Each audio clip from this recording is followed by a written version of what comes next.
Hello everyone, welcome to our YouTube channel be like bro. Mixed టాక్తో సంక్రాంతి బరిలోకి వచ్చింది Pawan Kalyan Agnyaathavaasi.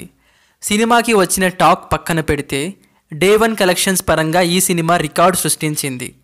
Power star Pawan Kalyan craze అలాంటిది మరి. కానీ ఈ సినిమాకి స్టోరీ బాగున్నా ఆ స్టోరీని ఎగ్జిక్యూట్ చేయటంలో డైరెక్టర్ త్రివిక్రమ్ ఫెయిల్ అయ్యారంటూ డైరెక్టర్ సుకుమార్ స్పందించారు.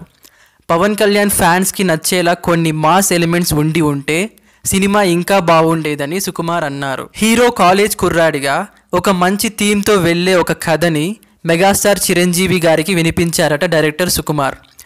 అయితే కథ చాలా బాగుంది, కానీ ఈ సినిమా నాకంటే కళ్యాణ్ బాబుకి చాలా బాగా సూట్ అవుతుంది. ఒకవేళ కళ్యాణ్ బాబుతో ఈ సినిమా చెయ్యాలి అనుకుంటే ఒళ్ళు దగ్గర పెట్టుకొని చెయ్యాలి అంటూ సుకుమార్కి స్వీట్ వార్నింగ్ ఇచ్చారంట మెగాస్టార్ చిరంజీవి.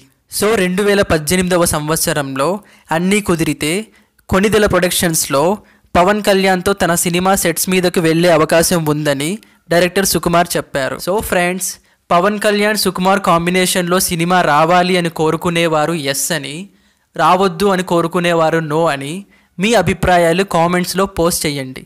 మరిన్ని లేటెస్ట్ అప్డేట్స్ కోసం మా ఛానల్ సబ్స్క్రైబ్ చేయండి. Thank you for watching.